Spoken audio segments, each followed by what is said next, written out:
They laughed, planned to erase me from the family legacy and business, thinking I was too quiet to fight back. But behind the scenes, I held the real power all along. When they made their final move, I was ready to flip the game. This is how the overlooked son took control. I want to share my story with you. I remember the day it all came crashing down, the moment when my family's smug smiles froze into horror as I revealed what they'd never seen coming. The grand oak-paneled boardroom fell silent, every eye flicking from me to the deed I held aloft, drenched in sunlight. That was the day they realized the slow, agreeable son in the corner had been holding all the cards, and I savored the taste of their stunned faces before I stepped back into the shadows. But let me rewind, because this didn't start in a boardroom debate. It started in the peeling corners of our living room, behind the faded floral wallpaper where my real story was written in secret. Growing up, nobody believed I had a single original thought. At family dinners, they'd lean across the table, laugh in low, cruel tones about how I'd never amount to anything. Soft, they'd whisper, daydreamer. My sister Claire would snatch away the TV remote and flip on cooking shows, mocking my silence as weakness. My father, proud and cold, would rearrange the silverware myself set, erasing my efforts like I was invisible. Even my mother, who claimed to worry, never did ask me what I wanted. They planned everything. My college, my job at the firm, the brand new suit I was forced to buy once I graduated. And in every plan, they'd made room for me to fail so they could pretend to save me again. They owned that old Victorian house on Willow Street for 3 generations. To the world, it was a charming relic, all creaky floorboards and stained glass windows. To me, it was a cage.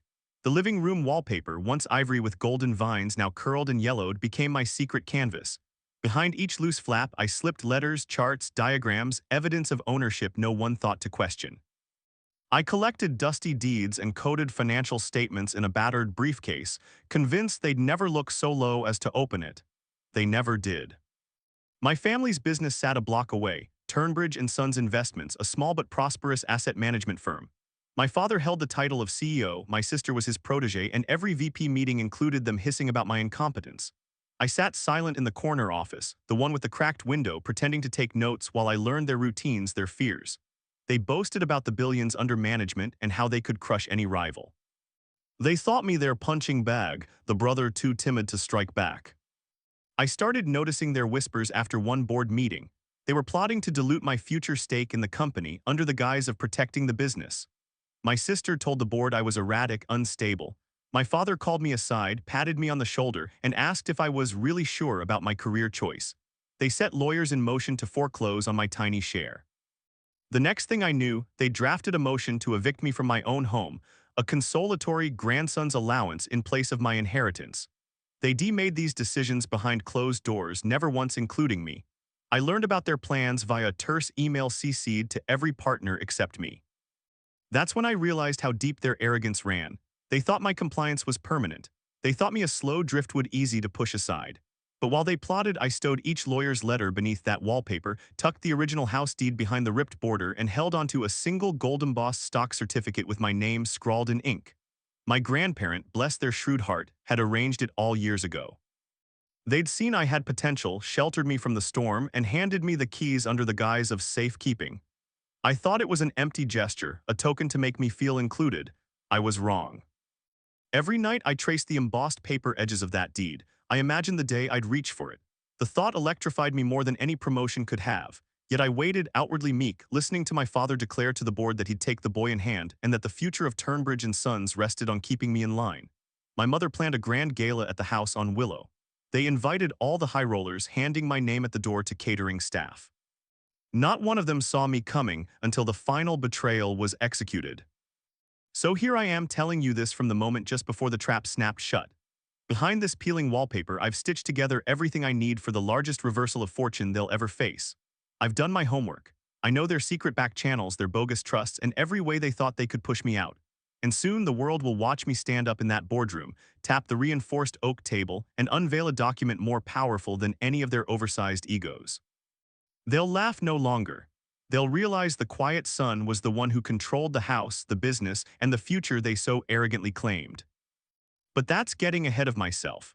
Let me roll back to how it all started in this dusty living room, the place they thought I'd only ever die of boredom.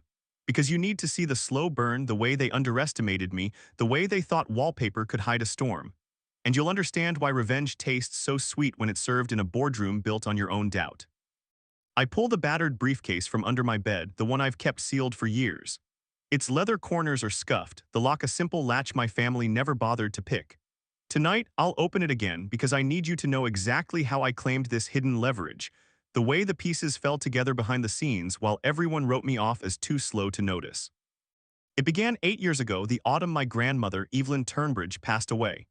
I was 23, newly graduated with a messy art history degree and no clear future. My family turned up at her funeral in their tailored suits and hushed condolences, then dispersed to plan the takeover of her estate. Every line in her will was parsed in that mahogany conference room. The scrap of land upstate sold, the jewelry auctioned, the charity endowment created. In that frenzy, they didn't notice the small envelope addressed to me, left at the bottom of a locked drawer. I found it later that evening under a stack of yellowed stationery. Grandma's elegant script curled across the front, for my quietest grandchild. Inside was a single sheet, no explanation, instructing me to meet her attorney at his office the next morning. My heart pounded. This was the first time anyone in the family spoke to me directly about anything that mattered. I opened the envelope's wax seal as my father's booming voice drifted up from the study, listing off the stocks he'd divvied among my sister and me. He didn't mention my meeting. He was too busy patting himself on the back for orchestrating the perfect funeral domains bonanza. At the attorney's office, I recall the smell of old books and musty leather. He handed me another envelope, this one thicker, lined with blue tissue and heavy enough to bend my fingers. Inside, the original deed to the Turnbridge house on Willow Street, signed by my grandmother herself.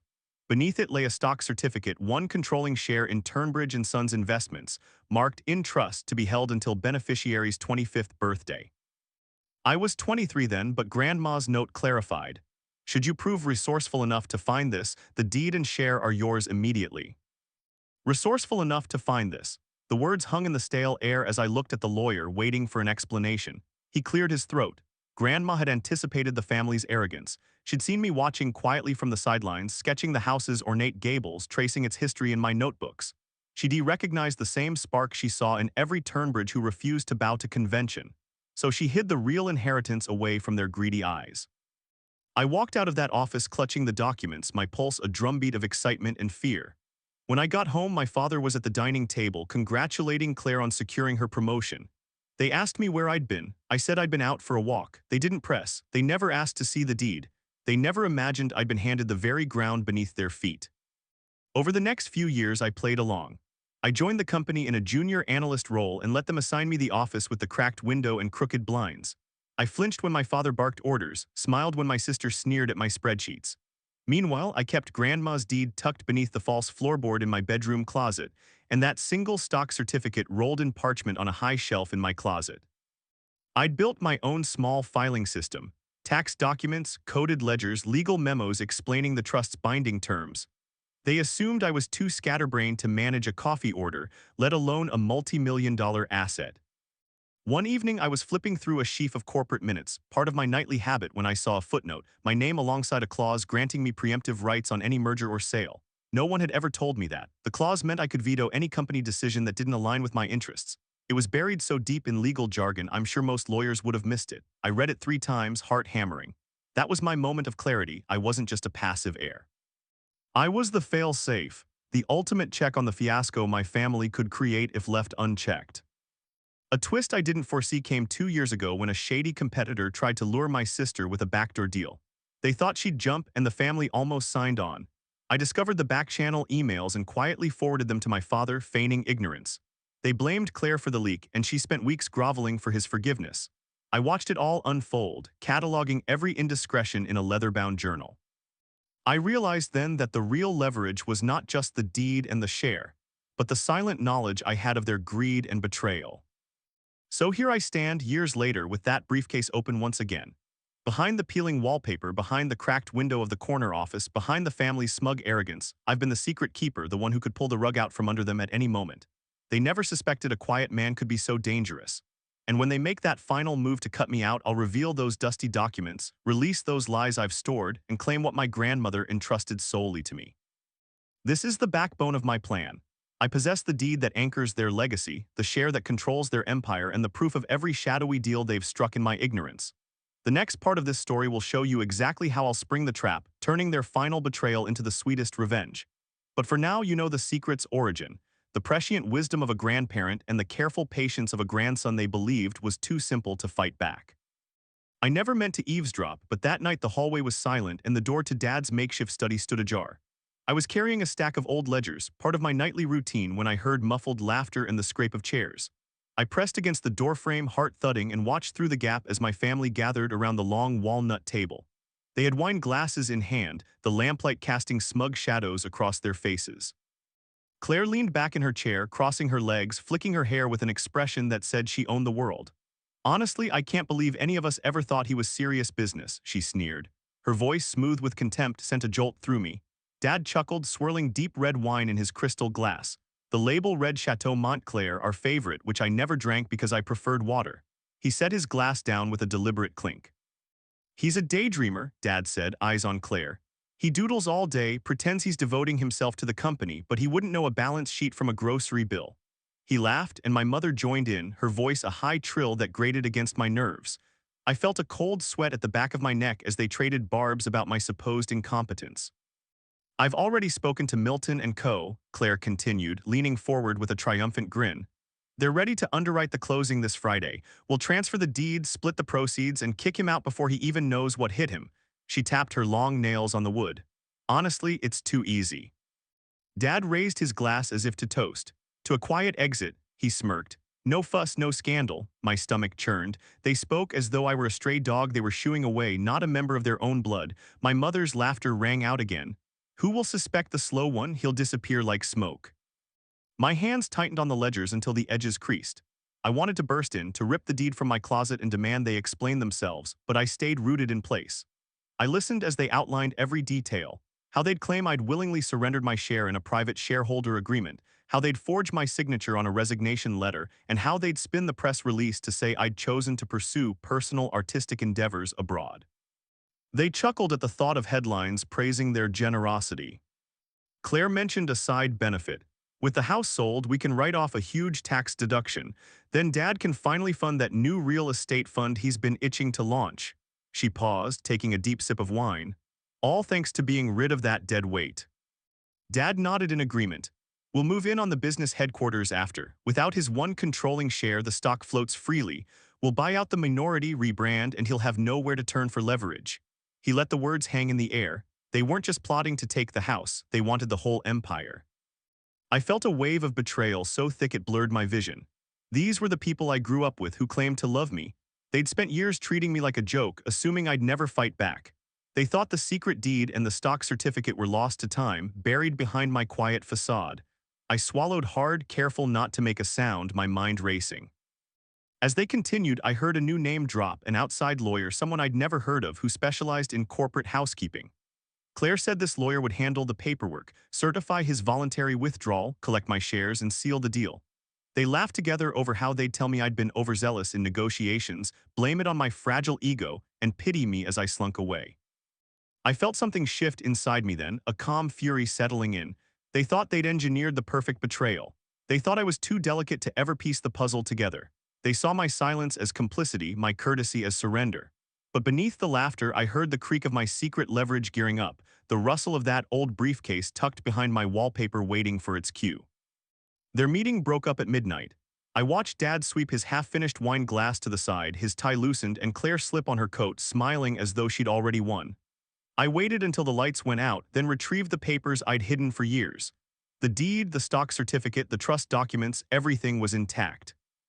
They had no idea the family's quiet keeper was fully awake now, ready to wield the very power they dismissed. They were in the final stages of their conspiracy, believing me powerless. But their scheme would be their downfall. Soon, they'd learn that the slow, agreeable brother was the only one with the keys to their entire operation. And when that day comes, the only sound echoing through these halls will be my laughter. I woke the next morning with a heavy weight on my chest, feigning the restless anxiety I knew my family expected. Over breakfast, I picked at my eggs while my father shot me concerned glances and my mother hovered with a cup of chamomile tea. I let them hand me their rehearsed lines. "We just want what's best for you. This business world can be so cruel, and maybe you should take some time off, travel, clear your head." I nodded, shoulders slumped, murmuring that maybe they were right, that I felt overwhelmed by responsibilities beyond my comfort zone. The more I played vulnerable, the more they puffed up with self-satisfaction. At the office that day, I slipped into the corner cubicle just as I always had, offering half-hearted smiles as Claire swept past me in her power suit, delighted at how I flinched when she brushed by. The board members gave me sympathetic eyes, convinced I was on the brink of a breakdown. I thanked them for their concern, promising I'd sign whatever paperwork they thought necessary so I could step back gracefully. They beamed at me, imagining I was tossing aside my share for the good of the company. I jotted down their names and dates in a discreet notebook, proof of each sympathetic comment, every offer to help me exit. Later that afternoon, Dad called me into his office. The walls were adorned with framed degrees and awards, symbols of the pedigree they insisted I needed but could never earn. He closed the door behind me and stood by the mahogany desk, hands folded like a preacher preparing a sermon. "Son, we've drafted a simple agreement," he said, pushing a stack of papers toward me. "Just sign here, here, and here. It's a courtesy to avoid any conflict." His voice was low, measured. I took the pen, tapped it against my lips, and asked for confirmation that I'd get a small retainer and a letter of recommendation. He smiled, eyes drifting over the document, and assured me they'd draft it. I played along, acting relieved. I placed the papers back on his desk and said, "Thank you, Dad. I was really afraid I'd mess this up if I tried to negotiate." He looked triumphant, as though I'd handed him the crown jewels personally. "We'll take care of everything," he said, tousling my hair. I nodded, shoulders sagging, the epitome of surrender. As I left, I slipped one copy of the unsigned agreement into my jacket pocket. Every clause that favored them went into my secure folder, dates, signatures, my non-binding affidavit. That evening, I met my mother in the kitchen as she washed dishes. She fussed over me, asking if I was eating enough, if I'd spoken to a counselor. I told her I was exhausted and maybe needed a break from the family drama. She pressed a plate of fresh cookies into my hands and kissed my forehead. All the while, I slipped my phone onto the countertop and snapped pictures of her concerned expression, each cookie crumb on the tile, every detail that painted her as a doting accomplice. By the time she left the room, I had a dossier of images and locations, proving her part in the conspiracy. By midnight, I sat at my desk under the peeling lamp in my little study, sorting through the documents I'd gathered over years. The deed to the house, the stock certificate, the trust terms, they were all in perfect order. I cross-referenced the lawyer's notes on the board meeting, extracted the clause granting me preemptive rights, and saved the emails Claire had mistakenly forwarded while bragging to her circle. I organized everything into digital files with clear timestamps. Then I baked cookies of my own, labeling each tin with a clue: family meeting, April 14, share transfer confidential, and eviction notice void. When I snapped a photo of my handiwork, I could feel the tension building. In the days that followed, I continued to play the somnolent artist. I doodled in meetings, asked naive questions in the conference room, and dropped hints about my plans to backpack across Europe. My family watched with dripping self-assurance, convinced they were shepherding me toward freedom. They had no idea that I was meticulously mapping their strategy, lining up my evidence, and timing every step so that when I finally struck, it would be in a moment they could never recover from. Their confidence soared as they finalized the sale of the house and prepared the corporate filings. They toasted to my brave new path at a Friday luncheon, clinking glasses and laughing at how easily the slow sun had fallen into place. I smiled back, my eyes calm, keeping my real smile locked away. Inside, I felt nothing but anticipation, knowing that at the climax of their scheme, I would flip the script.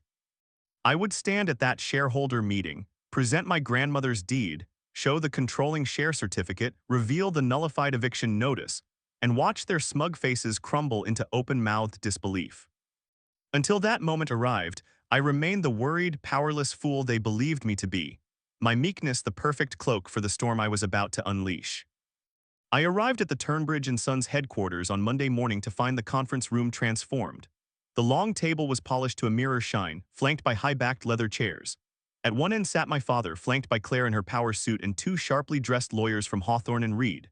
A real estate agent, thin-rimmed glasses, slicked-back hair, stood near a stack of printed closing documents and a pile of keys to the Willow Street house. The air was heavy with expectation, like a courtroom before the judge gavels. I stepped inside, heart steady but pretending to hesitate. My father waved me to the chair at the far end, the one with the cracked armrest I'd always avoided. "Come in, son," he said, voice warm but laced with triumph.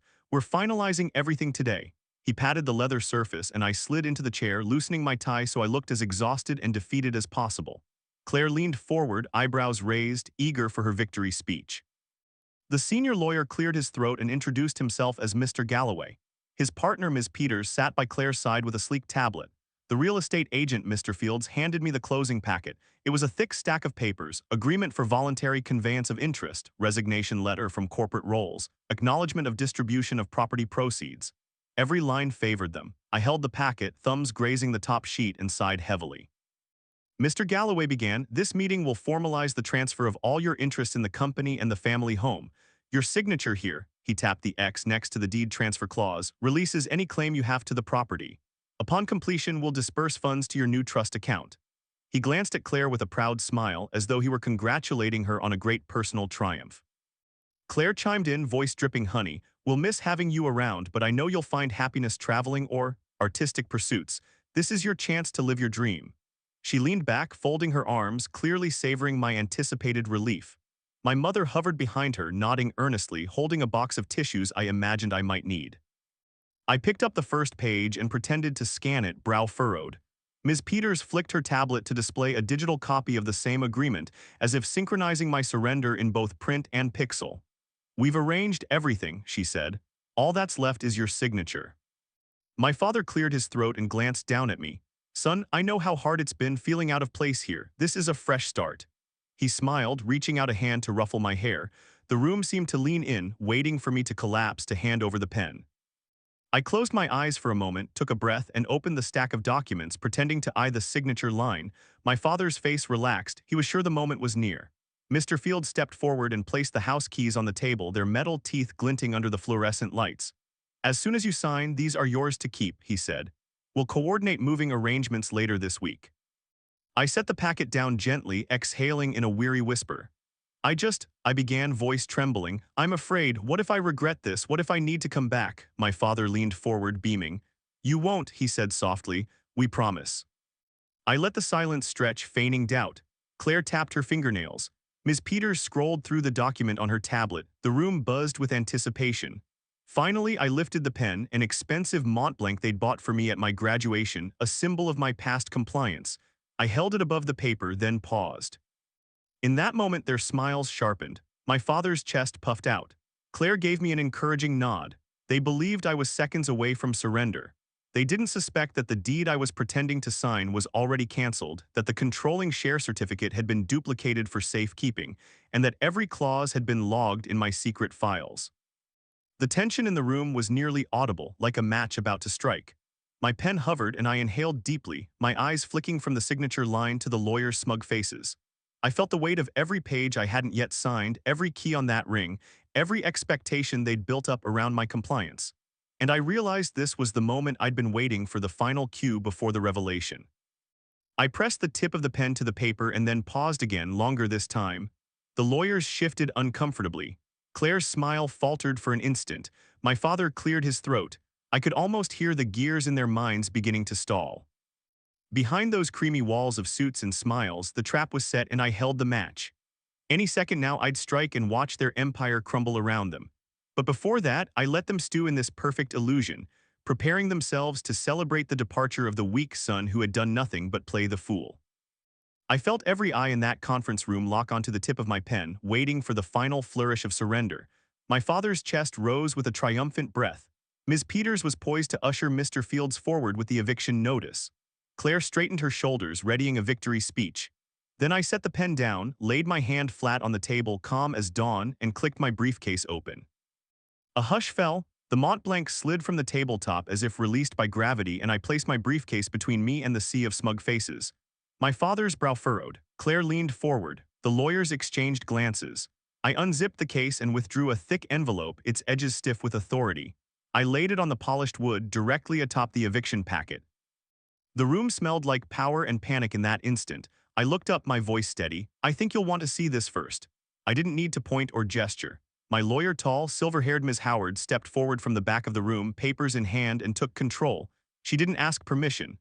She simply cleared her throat and addressed the assembled family and their attorneys. "Ladies and gentlemen, may I present Exhibit A?" She tapped the envelope. The lawyers leaned in.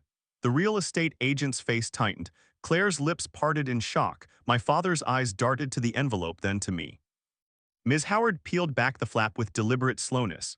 Inside lay the original deed to the family home, embossed with my grandmother's signature and unbroken seal, alongside the stock certificate for Turnbridge & Sons Investments. She laid them on the table, smoothing the papers so the crests and signatures gleamed. The lawyers from Hawthorne and Reed visibly paled. This deed was transferred exclusively to my client, Mr. Turner, upon his grandmother's passing. Ms. Howard continued, voice firm, without any conditions or expiration. Any attempt to convey or sell the property without his consent is unlawful under the terms of that trust. She slid the deed toward Claire, who recoiled as though it burned her fingertips. She then held up the stock certificate. Likewise, this share grants Mr. Turner controlling interest in the company. Any corporate filing submitted today is invalid under Section 14.3 of our bylaws, which require the consent of the controlling shareholder before any amendment or transfer can proceed. The lawyers reached for the tablet, scrolling through bylaws, their palms damp. My father rose, voice shaking polite authority. Evelyn's will, he began, but Ms. Howard cut him off. Mr. Turner's inheritance was executed under the jurisdiction of New Hampshire law, not corporate agreement. The trust provisions override any posthumous board resolutions. She looked at me, then back at the family. In short, today's meeting has no legal standing. The eviction notice is null and void. The termination papers are unenforceable. My client remains the rightful owner of the house and the controlling shareholder of the business. The tension uncoiled like a snapped wire. Claire's face went ashen. My mother gasped, hand over her mouth. The real estate agent, Mr. Fields, clutched the eviction notice as though it might transform back into a valid document if he believed hard enough. My father ran a hand through his hair, eyes flicking from the deed to the certificate. We didn't know, he stammered. We thought. You never asked, Ms. Howard said evenly. You assumed Mr. Turner's silence was acquiescence. You assumed deception. You proceeded in bad faith. She tapped the eviction notice. You will return these keys. Mr. Fields, pale as linen, offered the ring of keys with a trembling hand. I didn't reach for them. Instead, I leaned back, arms folded, watching their empire crumble. The lawyers from Hawthorne and Reed gathered the invalid papers and slid them into a folder marked recalled documents. They avoided eye contact with me, as though my presence burned them. Claire spoke then, voice small. But the funds, she said, glancing at the investment projections on her tablet. What about the sale proceeds? Ms. Howard closed the deed and certificate into an evidence folder stamped "Return to Beneficiary." She looked at Claire. All disbursements under the prior scheme must be reversed. The trust account remains intact for Mr. Turner's benefit. She handed back to me a sealed envelope containing the draft of my grandmother's trust, confirming my sole authority over every asset. The room felt like a sinking ship. I felt no joy in their ruin, only a cold satisfaction that justice, long delayed, had finally landed. I locked the briefcase with a click. Slowly, deliberately, I slid the last envelope across the table to Ms. Peters. Her hand shook as she closed the file she'd prepared earlier. She managed a weak smile. I'm sorry for the misunderstanding, she said. My father's shoulders slumped. My mother dabbed her eyes with a tissue. Claire looked away. I rose and picked up my briefcase, tucking the deed and certificate inside. No apology necessary, I said quietly. I just wish you'd shown me the same respect you give each other.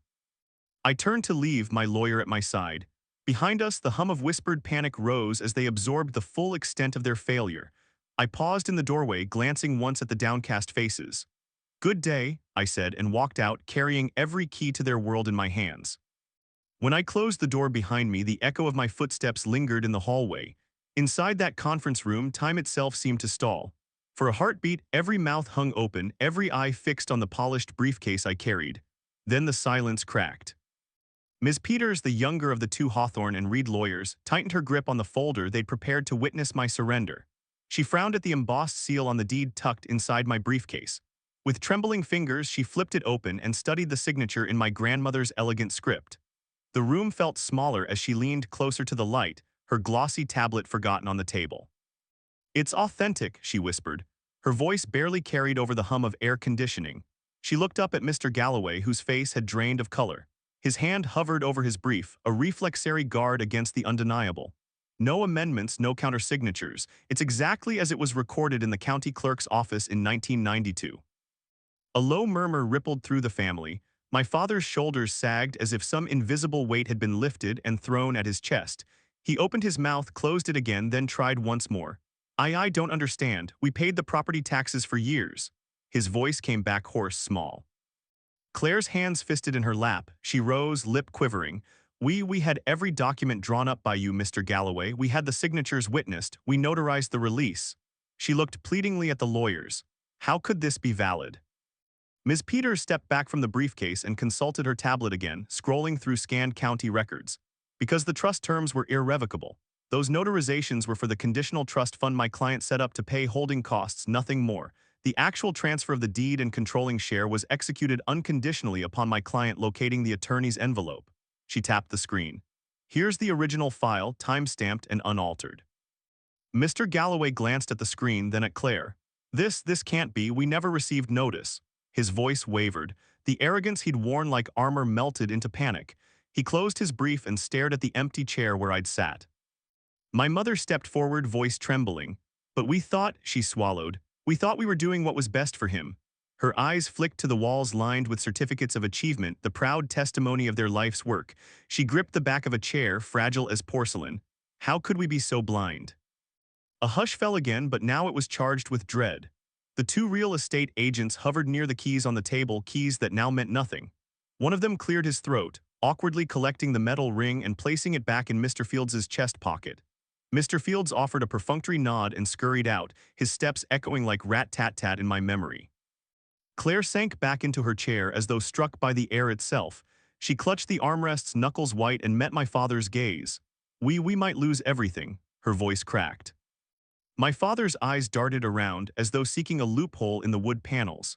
He opened his mouth, closed it, and then sank onto the chair I'd vacated, eyes downcast. The ledger entries, the boardroom bluster, every condescending word they'd uttered, they all seemed to shrink around them. Ms. Howard, my lawyer, stepped forward and placed a hand on the stack of papers I'd supplied. "I believe you'll find all the necessary documents here, proof of my client's sole authority over the property and corporate shares, along with an affidavit confirming no further actions can be taken without his consent." She handed a copy to Mr. Galloway, who leafed through it as though the pages might bite. He let out a breath that sounded like a deflating balloon. "It's ironclad," he said, voice small and defeated. "I'm sorry, there's nothing we can do." The power dynamic had inverted so completely that I felt like I stood at the apex of a seesaw. The family crumpled at my feet. I closed my briefcase and fastened the clasps. My father looked up then, eyes rimmed with shame. "Son, I held up a hand. "Save it." My voice felt surreal, echoing in the sudden emptiness. "You had your chance to include me, to treat me like an equal. You chose to betray me." I turned toward the door. "I hope you learn from this." Claire's defiance vanished, replaced by a hollow regret. She whispered, "I'm so sorry." I paused in the doorway and looked back once, the glow of the overhead lights catching dust motes in the stale corporate air. "Sorry doesn't undo what you tried to do," I said.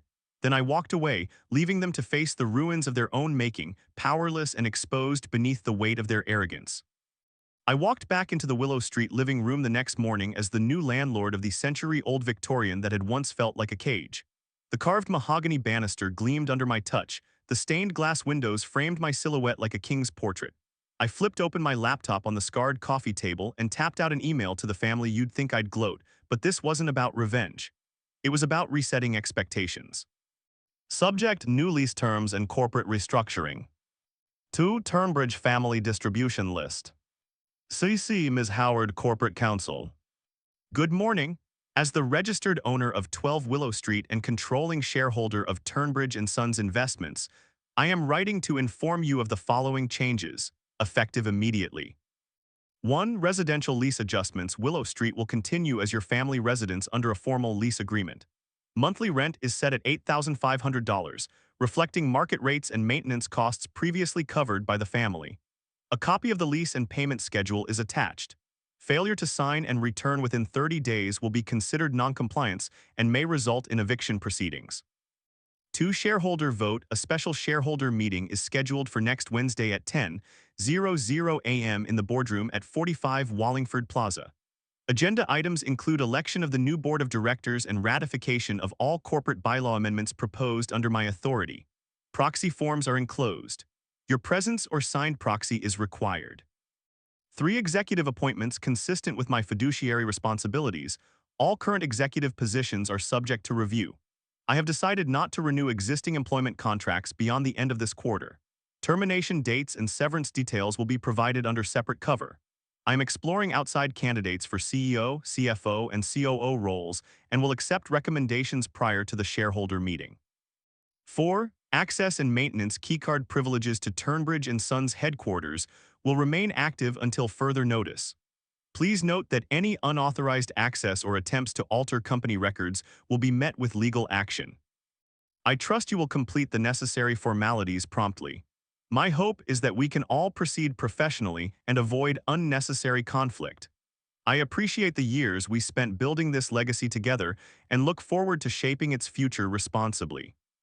Sincerely, Benjamin Turner, owner 12 Willow Street, controlling shareholder Turnbridge and Sons Investments. I hit send and closed the laptop. My heart was calm, my words carried precision, not malice.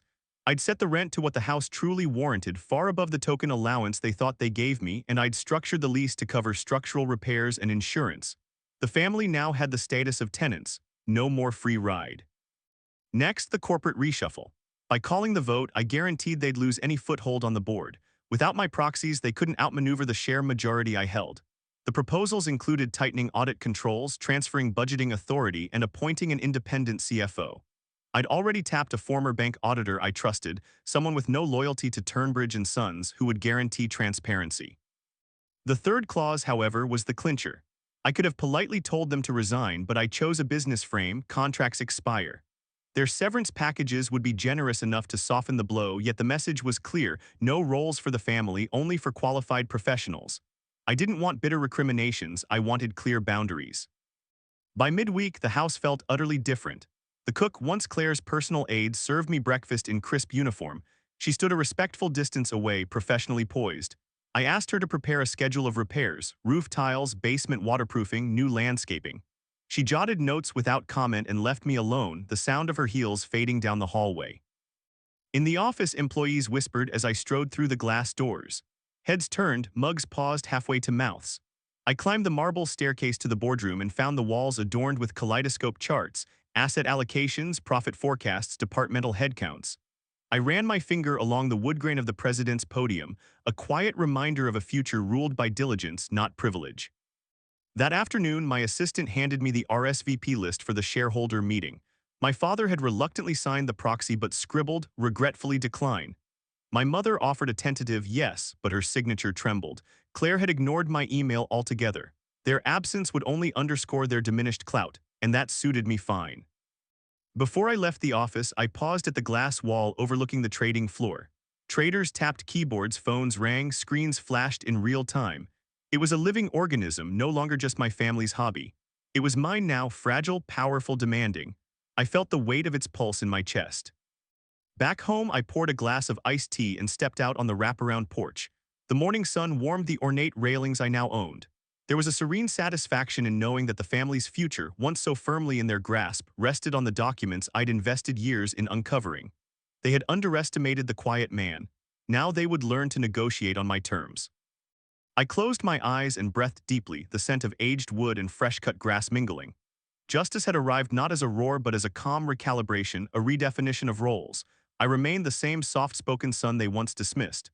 Only now I held the deeds to their world in my hands, and from this day forward every key decision would go through me. They had traded arrogance for accountability, and I was ready to lead.